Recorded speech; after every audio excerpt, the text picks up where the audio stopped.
Imagine waking up to the sound of your property being demolished by a vengeful neighbor only to discover it's just the beginning of an epic suburban showdown where clever revenge turns the tide. It was barely dawn when a blood-curdling metallic crunch ripped me out of bed. A sound so vicious it felt like someone was tearing my house apart with their bare hands. I stumbled to the window, half asleep, heart pounding, and what I saw below made my jaw drop. Karen in her gleaming white SUV, backing up and driving forward repeatedly like a woman possessed. Each lunge smashing another one of my newly installed driveway lights into the ground. Sparks flew, glass shattered, the posts bent like paper straws, and through the chaos, she had the audacity to sip from her oversized latte cup as if she were performing her morning yoga routine instead of committing vehicular property murder. My blood boiled hotter than the coffee spilling from her cup. And before I could even throw on a shirt, she rolled down her window, looked straight up at me with that smug HOA queen face of hers, and shouted, "Oops, guess your light shouldn't be in the way of my car." That was the exact moment I swore this war wasn't ending with apologies or HOA meetings anymore. This time, I was going to bury her nonsense under something harder than her steel bumper. I stormed outside barefoot, my breath steaming in the early morning chill, and surveyed the carnage. 4 out of 6 driveway lights were obliterated, the 5th dangling by a wire, and the last one leaning like a drunk sailor after a bar fight. Karen sat in her idling SUV, adjusting her mirror as if she hadn't just caused hundreds of dollars in damage, humming a tune like nothing had happened. I yelled her name, but instead of apologizing, she gave me that signature Karen smirk and said she was late for an HOA meeting and didn't have time for drama. Drama. My driveway looked like a demolition derby track. And this woman acted like it was my fault for having lights at all. She even threw in a snide comment about how property enhancements should meet HOA aesthetics, as though her SUV's grille imprinted on my lawn was some kind of stylish neighborhood trend. Neighbors peeked from behind curtains, pretending not to watch, but clearly savoring the show while I stood there holding one of my crushed lights like a soldier holding a fallen comrade, realizing that this wasn't just petty neighbor trouble anymore. This was open warfare and Karen had fired the first shot of the day before sunrise. I wish I could say this was an isolated incident, but Karen had been a plague on my property since the day I moved in. It started small. Notes about my lawn height, threats about my trash bins being visible for an extra hour, snarky remarks about my paint color. But the day I installed soft solar-powered lights to mark the driveway just to stop delivery trucks from chewing up my grass, she saw it as a personal insult. Within the first week, 3 sets had mysteriously fallen over under tire tracks that matched her SUV. She'd grin and say her steering must be off. I replaced them again and again, thinking maybe shame would eventually kick in. It didn't. If anything, each new light was a red flag waved in front of a territorial bull wearing a bob haircut and an HOA badge of honor. This morning's massacre, though, had something different in her eyes. She wasn't hiding it anymore. She wanted me to know she could stomp over my efforts whenever she pleased and that the HOA would back her no matter how outrageous her behavior got. I grabbed my phone and started recording, narrating what I was seeing like a live news anchor covering a natural disaster. Karen caught sight of the camera and her act shifted instantly from smug to victim. She clutched her pearls, gasping theatrically, accusing me of harassment, saying she feared for her life while safely locked inside 2 tons of SUV that had just obliterated my property. Within minutes, she called the HOA president, who I swear has her on speed dial. He showed up in pajamas and slippers, trying to calm things down, but ultimately blaming me for installing non-standard fixtures that encroached on community paths, whatever that meant. Apparently, my own driveway was now considered a public hazard because Karen couldn't park straight if her life depended on it. The neighbors gathered like it was a free weekend matinee. Some laughing under their breath, others whispering that I should just let it go. Let it go. My yard looked like a crime scene, and Karen was already bragging about how the HOA would make me remove the remaining lights. That afternoon, as I cleaned up the wreckage, I thought about every smug smirk, every fake tear, every bogus complaint she had weaponized against me since I moved in. I remembered the time she tried to fine me for having a garden gnome because it wasn't HOA approved. The time she threw a fit because my Christmas lights stayed up 2 days past New Year's. The time she spread rumors that my barbecue smoke was a health hazard. Each memory stacked up like kindling on a fire I didn't even realize I'd been feeding all this time. Watching those broken lights in my hands felt like losing a piece of peace I had worked hard for. And something in me snapped. This wasn't just about lights anymore. This was about taking back my home, my space, my sanity. And Karen had no idea that by pushing this far, she'd awakened a side of me that wasn't just tired of her games. I was ready to win them. That night, lying in bed, staring at the ceiling, I started planning. I imagined the look on her face when her SUV met something it couldn't destroy. I pictured the day she'd have to explain to the entire neighborhood that her reign of terror had ended because she underestimated the guy next door. I wasn't sure how yet, but I knew one thing. Karen loved winning because no one had ever stood up to her long enough to turn the tables. That was about to change. I fell asleep smiling for the first time in months. Because while Karen thought she'd left me defeated and broken that morning, all she'd done was give me a reason to build something unbreakable and maybe, just maybe, trap her in a corner she couldn't HOA her way out of. The morning after the latest driveway massacre, I woke up with that familiar knot of frustration in my stomach, the kind that gnaws at you and makes you wonder if you're losing your mind or if the world around you really has gone insane. As I looked out the window at the stripped remains of what used to be a neat line of lights guiding cars safely to the garage, I felt the sting of defeat mixed with a growing ember of determination. Karen's SUV had left tire marks like battle scars across my lawn, a reminder that my home wasn't truly mine as long as she was free to trample over it with HOA backing her up. I went through my morning routine on autopilot, but my brain replayed yesterday's scene on a loop. The crunch of glass, Karen's smug face, the HOA president's absurd words about community paths, and the crowd of neighbors who seemed to find my misery more entertaining than shocking. It was clear that ignoring her wasn't going to work. Appealing to the HOA was pointless, and replacing the lights again would only serve as a fresh invitation for her destruction derby. If I didn't escalate, she'd keep escalating, and sooner or later, I'd lose more than just driveway lights. Later that day, I decided to confront Karen in what I foolishly thought might be a civil attempt to find common ground. But dealing with Karen was like trying to negotiate with a hurricane. She stood on her porch, arms crossed, eyes glittering with smug superiority, as if she owned not just her property, but the entire neighborhood. I told her calmly that enough was enough, that her repeated attacks on my lights weren't just petty, but destructive, and that it needed to stop. She didn't miss a beat before launching into a monologue about how my cheap solar lights were a visual blight on the community and that she was doing everyone a favor by removing them. She claimed they reflected too brightly at night, disturbed her sleep, caused glare that endangered drivers, and even somehow attracted raccoons that were now threatening her prize-winning rose bushes. Each excuse was more ridiculous than the last. But she said it all with a straight face, like a politician making promises she'd never keep.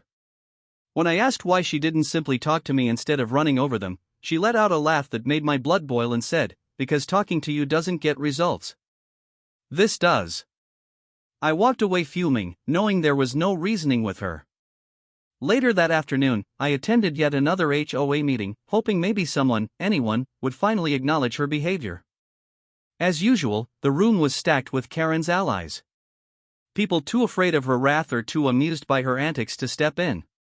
She strutted in late, waving her phone around, loudly, telling everyone how she'd saved the neighborhood from a lawsuit by preventing my lights from causing a fictional car accident. The HOA president nodded along like a puppet, completely ignoring the video evidence I submitted showing her intentional damage. When it was my turn to speak, I laid out my case as clearly as possible, citing property rights, repeated vandalism, and harassment. But before I could finish, Karen interrupted, fake sobs pouring out as she claimed I was targeting her, intimidating her, and creating a hostile environment.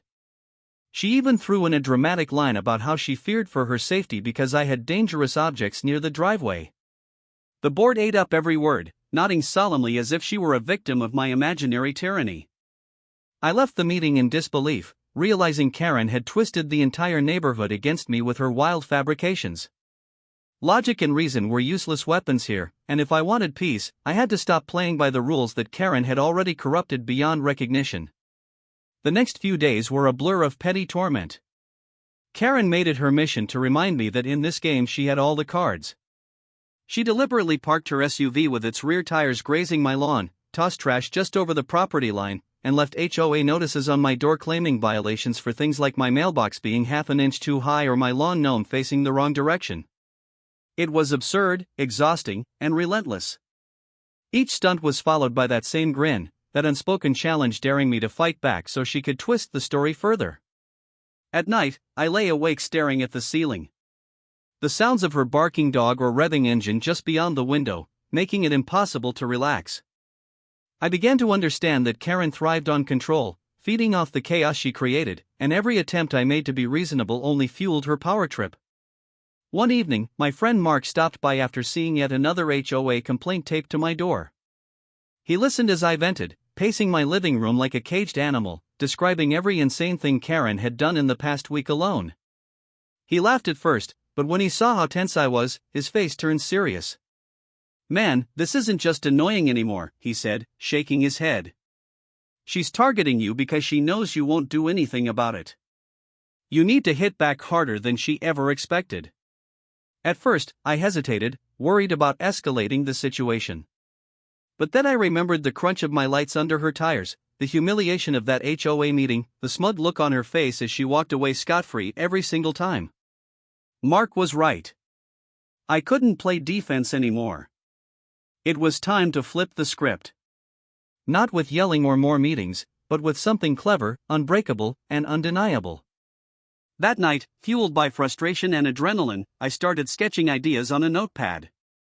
I needed a way to stop her from destroying my property without giving her ammunition to twist the story. Something that would stand its ground, something Karen couldn't just plow through with her SUV and then laugh about later. The answer came to me in a flash. If lights were too fragile, I'd make them indestructible. Steel bollards disguised as decorative fixtures strong enough to withstand a tank if it came down to it. They wouldn't just light the driveway. They'd form a fortress line that even Karen's sense of entitlement couldn't penetrate. I pictured her face when she tried her usual stunt, only to find her car losing the battle for once. The thought made me smile for the first time in days. This wasn't just about defending my driveway anymore. This was about reclaiming my home, sending a message loud and clear that Karen's reign of terror had met its match. I went to bed that night knowing I had a plan. And for once, I wasn't the one lying awake plotting misery for someone else. This time, Karen was the one who had no idea what was coming. I woke up the next morning with a strange mix of determination and mischief buzzing through my veins. The kind of energy that only comes when you finally decide you've had enough of being pushed around. For too long, Karen had turned my driveway into her personal demolition zone, and I had played the fool by fixing, replacing, and hoping for basic decency that was never coming. Last night's idea felt like more than just a plan. It felt like justice in its purest form. As I sipped my coffee and looked out at the sad remnants of my once perfect driveway lights, I didn't feel defeated anymore.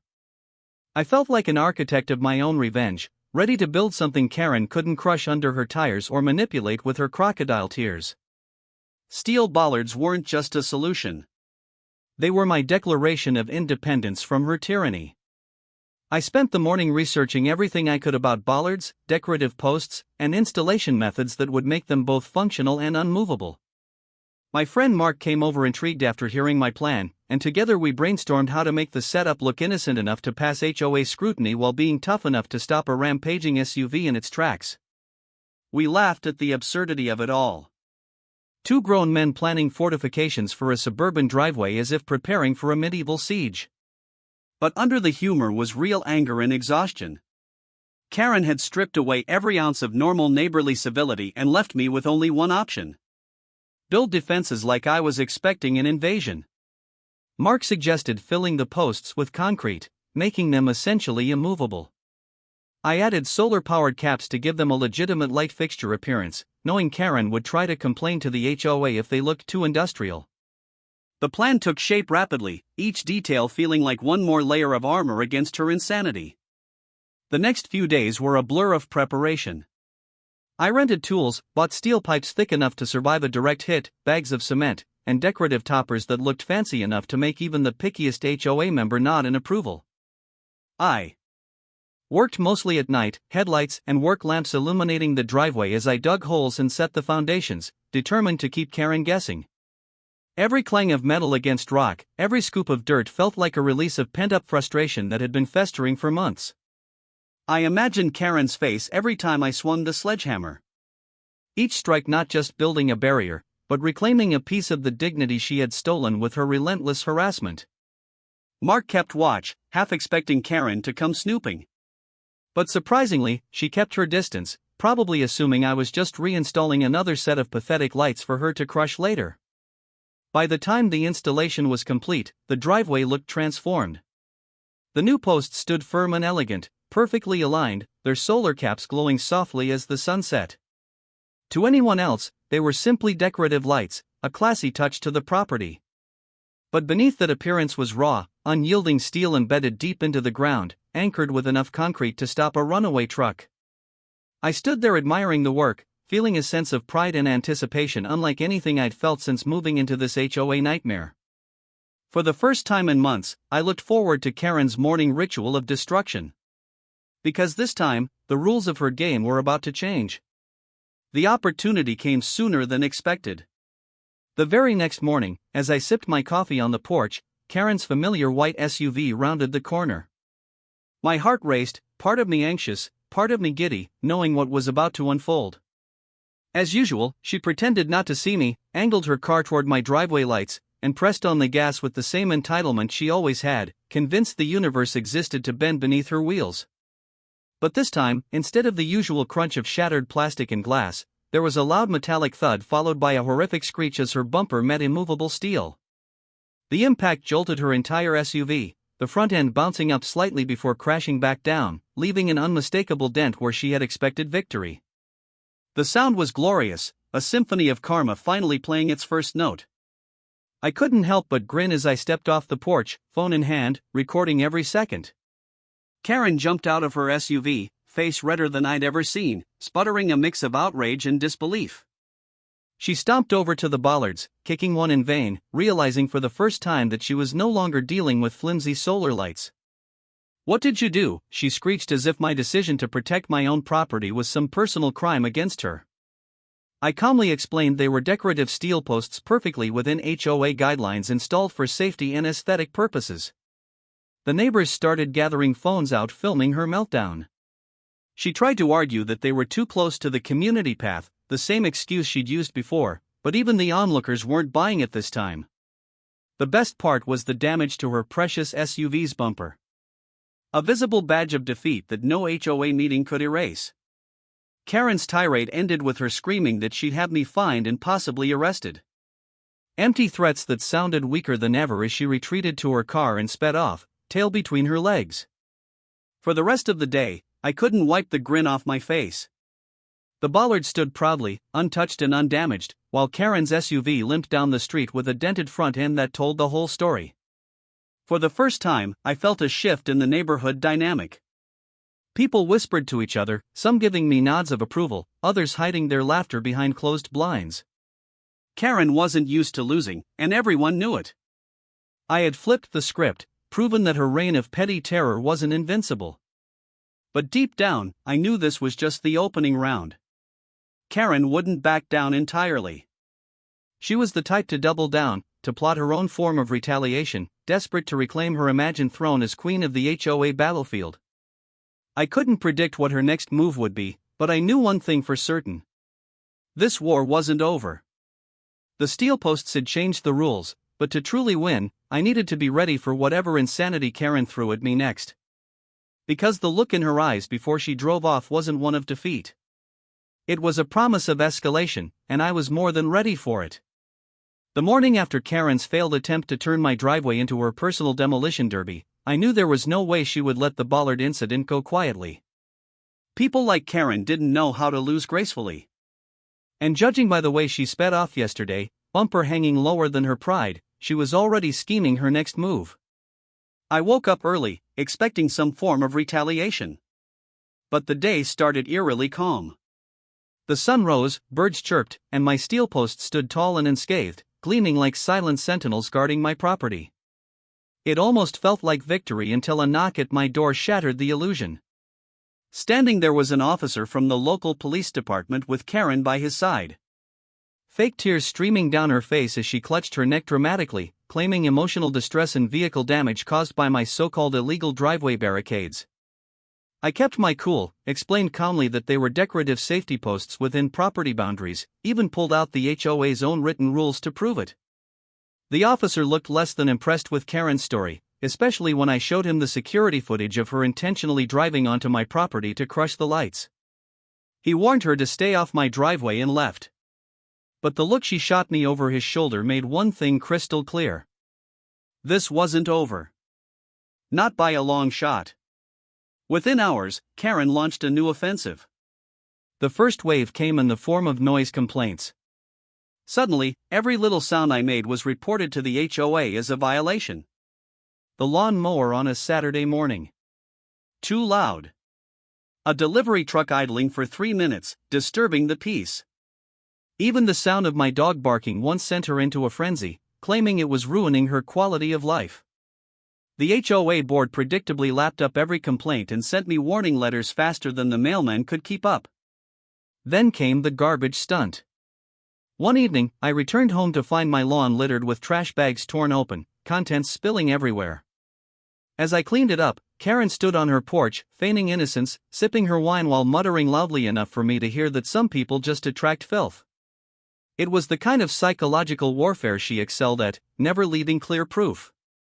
Always pushing just far enough to make my blood boil, but not far enough to catch in the act. The final straw came a few days later when Karen escalated to outright false police calls. First, she claimed I was illegally blocking the street with my truck, though it was parked neatly in my driveway. Then, she told officers I had threatened her. Complete nonsense that wasted everyone's time, but still brought flashing lights to my doorstep late at night. The worst was when she accused me of damaging her fence, pointing at a perfectly straight panel that looked like it hadn't been touched in years. Each time, I proved my innocence, but the constant harassment chipped away at my patience. It was no longer about lights or property lines. It was about control. Karen wanted me miserable, wanted me to snap. So she could claim the moral high ground, and every stunt was designed to push me closer to that breaking point.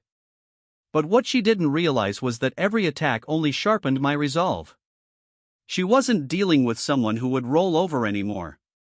Late one evening, Mark came by to check in, finding me sitting on the porch with a drink in my hand, staring at the steel posts like they were old war buddies. I told him everything Karen had pulled since her failed crash test. Every false call, every heap of trash, every lie she fed the HOA board. Mark listened quietly, then leaned in with a grin that matched the fire building inside me. If she wants war, you've got to think bigger, he said. She's not going to stop until she feels the kind of humiliation she can't spin. The kind that makes her the neighborhood joke forever. His words sparked something dangerous but thrilling in my mind. The bollards had been round one, a defensive win. Now it was time for offense. Something clever, undeniable, and public enough that Karen couldn't twist it or weasel her way out of it. The idea came slowly at first, but the more I thought about her habits, the clearer it became. She always parked her SUV partially on my property, claiming there wasn't enough space on the street or that it was technically communal ground. No matter how many times I asked her to stop, she ignored me. That pattern, that arrogance would be her undoing. I spent the next few days quietly preparing, buying supplies that looked harmless but would soon play a starring role in my plan. Wooden posts, chain-link panels, lockable gates, heavy-duty padlocks, and bright signage that made everything perfectly legal. The concept was simple. If she insisted on parking her car on my land, I'd give her the privilege of staying there a lot longer than she planned. Fencing in her SUV wasn't just about inconvenience. It was about reclaiming control and turning the tables so dramatically that even the HOA would have to admit she was wrong. Every trip to the hardware store fueled my anticipation. This wasn't petty revenge. This was a strategic strike, a way to make Karen's entitlement backfire spectacularly. Karen, oblivious to the storm I was brewing, kept up her antics. One evening, she stood in my driveway berating a delivery guy for blocking her view, a view of my house from her yard, which apparently now counted as her personal scenic right. I recorded the whole thing, filing away more evidence for the finale I was planning. The neighborhood buzzed with gossip as people noticed my trips to the store. The quiet hammering and measuring I did late at night. A few neighbors even came by asking what I was building this time. Their curiosity tinged with hope that maybe, just maybe, someone was finally putting Karen in her place. I just smiled and said it was a landscaping project, letting their imaginations run wild. By the time I had everything ready, my heart was pounding with a mix of nerves and excitement. This wasn't some childish prank. This was a calculated move that would expose Karen's behavior once and for all. I had all the legal angles covered. Every inch of my plan designed to stay firmly within my rights while leaving her no room to play the victim. I'd watched her ruin my mornings, lie to my face, and turn the neighborhood against me with her manipulative theatrics.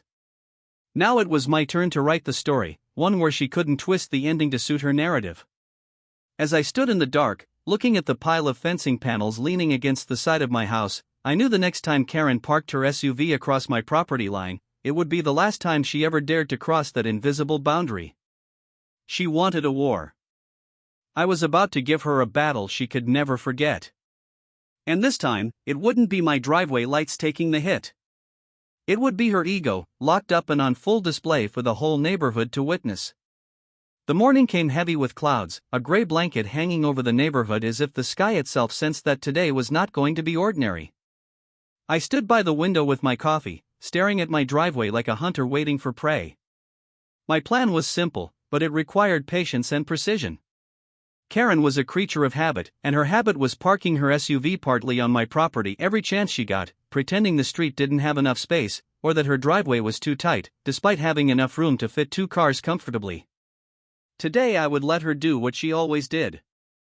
But instead of fuming silently, I was going to spring my trap. I had spent nights assembling the fencing panels, hinges, posts, and locks, making sure they could be set up fast and secure before she even had time to process what was happening. Every piece of this plan had been rehearsed in my head 100 times. Every move calculated to keep it legal and unassailable while still delivering the kind of humiliation Karen would never recover from. This wasn't just about revenge anymore. This was about taking back my freedom from her endless torment. It didn't take long for her to show up. Like clockwork, her white SUV rolled down the street, music blaring from her open windows, the same smug expression on her face that made my blood boil every time I saw it. She slowed down near my driveway, glanced around, and then angled the car exactly how I expected, with her rear tires biting a good 2 feet into my land. She stepped out as if she owned the place, adjusting her sunglasses and strolling off toward her house, not even glancing at my porch. My heart raced, adrenaline flooding every nerve, because this was it. Months of frustration, anger, and quiet planning had led to this one moment. I waited a few minutes to make sure she wasn't coming back immediately, then grabbed my tools and moved in like a soldier on a mission. Mark had come over early to help, and together we worked fast.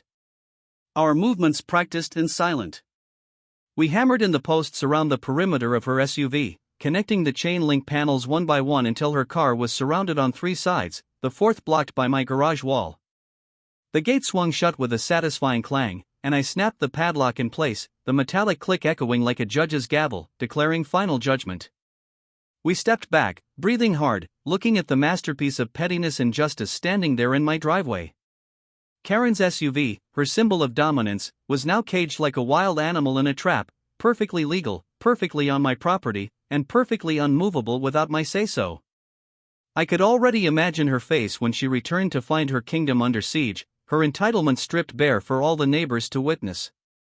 We didn't have to wait long.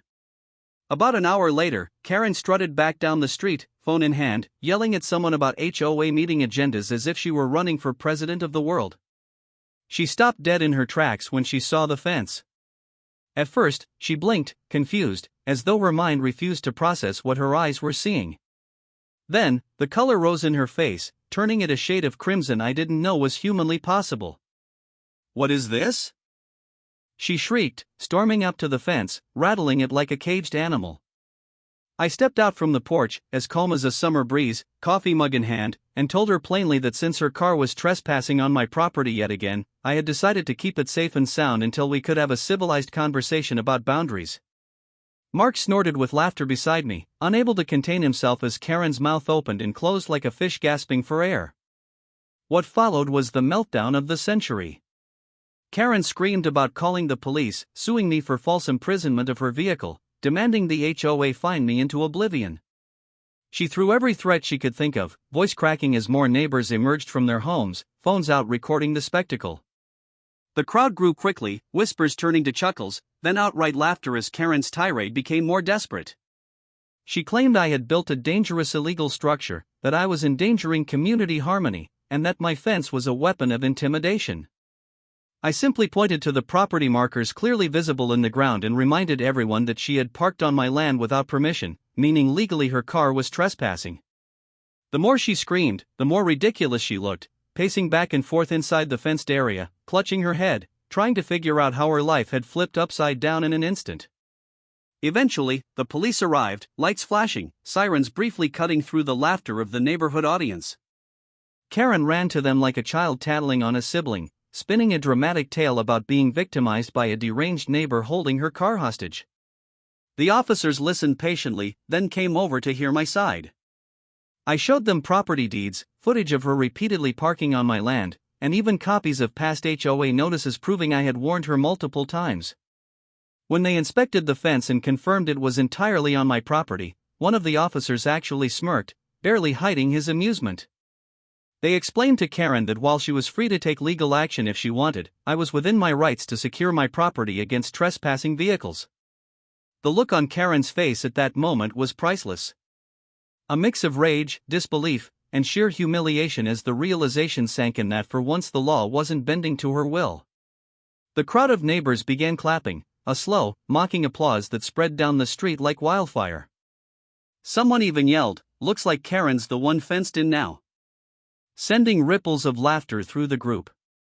Karen's meltdown reached its peak, screaming about how she would ruin me, destroy my reputation, and have the entire HOA dismantle my life piece by piece. But every word she threw only made her look smaller, pettier, more defeated than ever before. Eventually, she had no choice but to call a tow truck. But even they refused to touch the car without her proving she had the right to move the fence, which she didn't. She stood there for hours, pacing like a caged tiger, forced to face the truth that her days of unchecked domination were over. As the sun set, casting a golden glow on the most satisfying sight I had seen in years, I leaned back on my porch, sipping another cup of coffee, watching Karen stew in her own entitlement. The neighborhood had shifted. The whispers were no longer about my supposed violations, but about how Karen had finally been beaten at her own game. People smiled at me as they walked by, some even giving me a thumbs up, silently thanking me for doing what they had always wanted to, but never dared. And as Karen stood there, trapped by her own arrogance, I felt the first real wave of peace wash over me since moving into this place. She had pushed, prodded, and bullied for months, believing she was untouchable. Today proved that even the loudest, most self-righteous tyrant could be caged, and I knew this was only the beginning of her fall from HOA royalty. The next morning, I woke up to the sound of voices outside, a low murmur that swelled into a crowd's chatter. I pulled the curtains aside and saw that Karen's SUV was still imprisoned behind my fence, exactly where she had left it after her public meltdown the day before. But now the spectacle had grown. More neighbors stood around, phones out, documenting the ongoing standoff like it was the hottest reality show in town. Karen was there, too, pacing frantically, yelling into her phone as if barking orders at an army of invisible soldiers. I could only guess she was calling the HOA, the police, maybe even a lawyer, trying to find anyone who could swoop in and rescue her from the embarrassment that clung to her like a second skin. I stretched, made my coffee, and stepped onto the porch, soaking in the morning air along with the sweet scent of victory. My plan had worked better than I imagined. She wasn't just trapped physically. She was trapped in her own behavior, forced to face consequences she'd never thought possible. But I knew Karen well enough to understand that humiliation would only fuel her next strike. And I had no intention of being blindsided by her counterattack. By noon, the HOA president showed up, waddling down the street in his golf cart like he was the sheriff in a lawless town.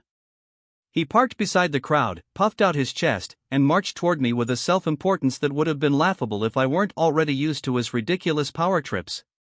Karen ran to him like a child tattling on a sibling, throwing her arms around dramatically as she wailed about being victimized, about my illegal imprisonment of her property, and about how the neighborhood's peaceful reputation was now being destroyed by my actions. The president turned to me, demanding an explanation as though the evidence of months of harassment didn't already speak for itself. I stayed calm, pulling out my neatly prepared folder of documentation, property lines, security footage of Karen's repeated trespassing, past notices I'd given her asking her to stop, even screenshots of HOA bylaws proving I was within my rights to secure my property. The crowd watched silently, their curiosity palpable, as I laid out the truth piece by piece. For once, Karen didn't control the narrative. Every lie she threw out, I crushed with undeniable proof, leaving her sputtering and red-faced. The president's bluster weakened with every passing second until he finally admitted there was nothing in the HOA rules preventing me from fencing my own property if a vehicle trespassed. The tide shifted visibly. The crowd, once fearful of Karen's wrath, now saw her as a clown who had finally met her match. Karen wasn't ready to accept defeat. She screamed about calling the city inspector, filing lawsuits, and even contacting the news to expose me as some kind of neighborhood menace.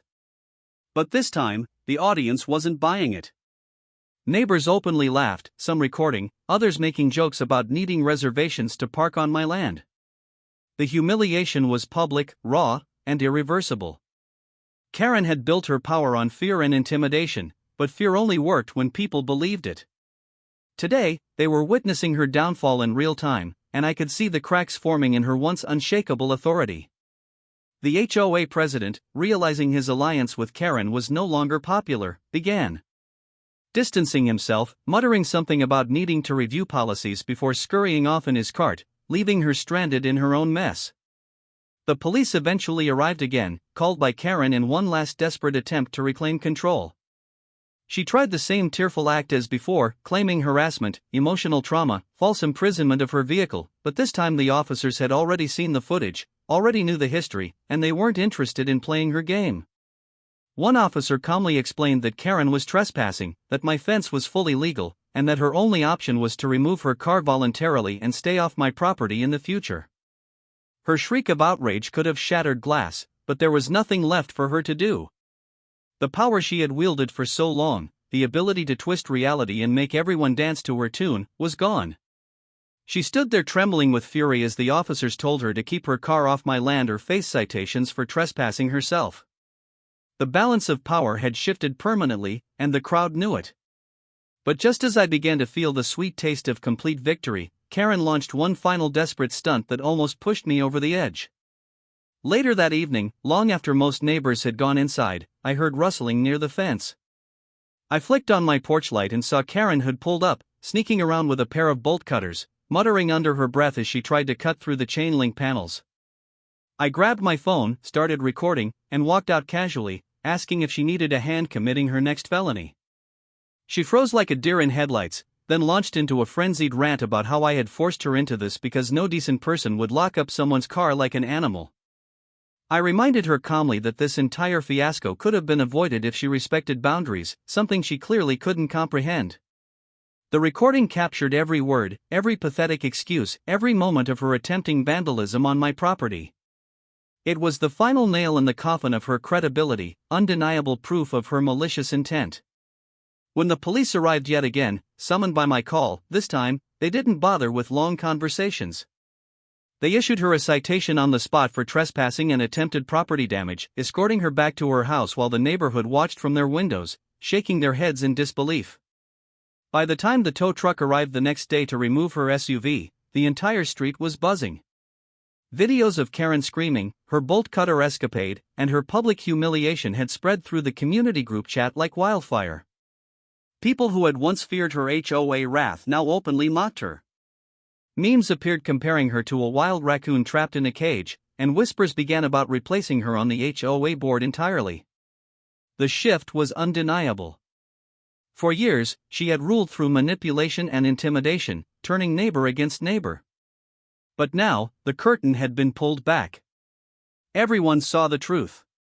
Karen wasn't powerful. She was just loud. And when someone finally stood up to her, she crumbled like wet cardboard.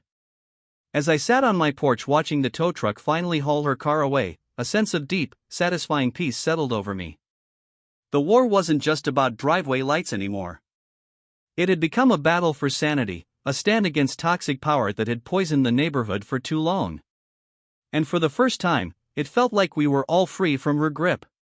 Karen still glared daggers at me from across the street, promising silent revenge with every furious glance, but it didn't matter anymore.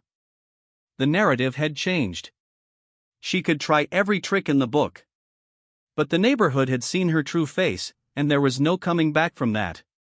My driveway was safe, my home finally mine again, and Karen had been dethroned.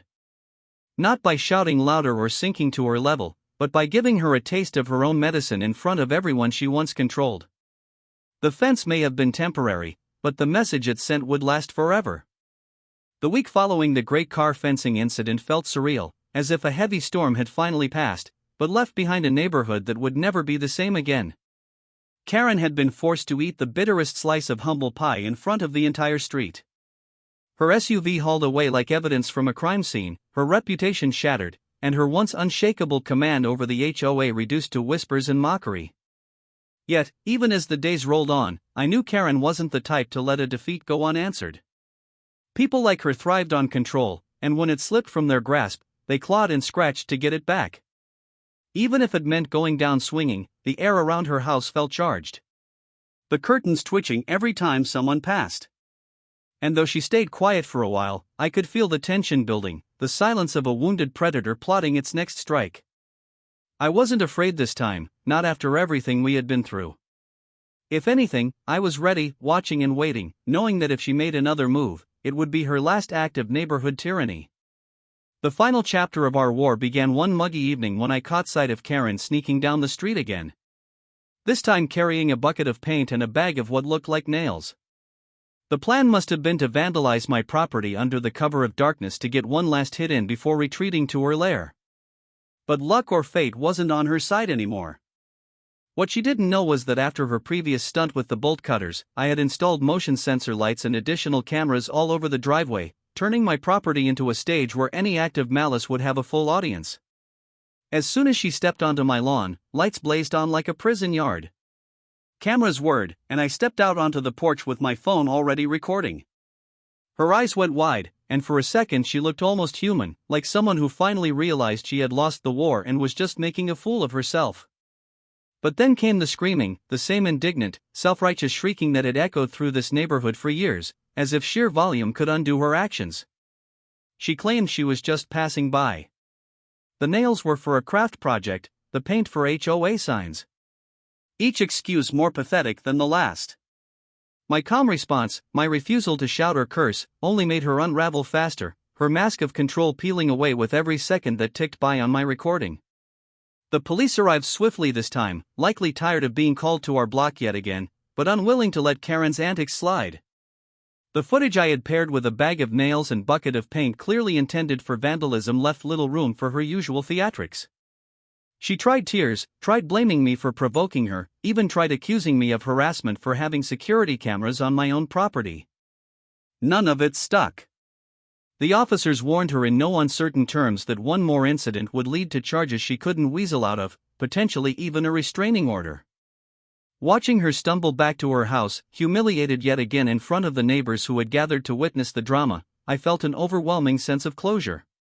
This wasn't just about lights or fences anymore.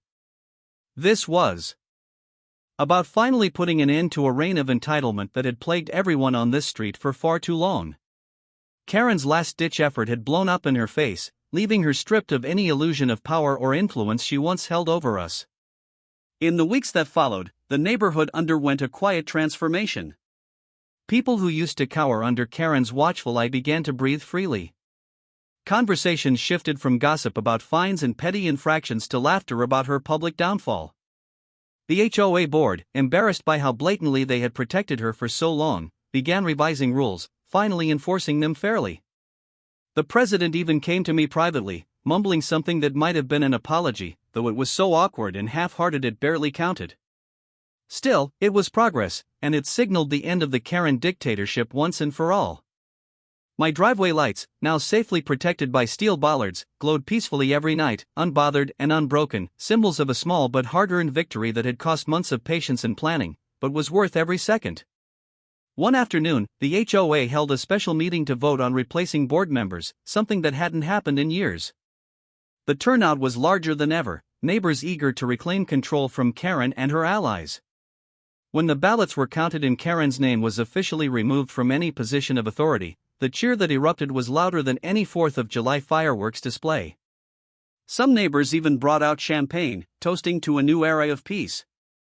I couldn't help but laugh, knowing that my fence stunt had been the domino that started this chain reaction, exposing Karen for what she truly was and giving everyone else the courage to stand up to her. The sweetest twist of all came a few days later when the HOA, perhaps out of guilt or a newfound desire to keep the peace, decided to install permanent steel bollards along the edge of the shared path near my property, citing community safety.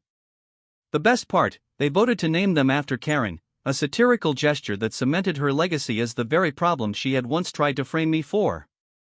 The sign read Karen's Barriers, a reminder of respecting boundaries. And every time she drove by, forced to see her name attached to a symbol of her defeat, I could see her knuckles whiten on the steering wheel. It was poetic justice, the kind you couldn't script better if you tried, and it made every sleepless night, every confrontation, every ounce of frustration worth it. Standing on my porch one evening, watching the sun dip below the horizon, I thought back to how it all began.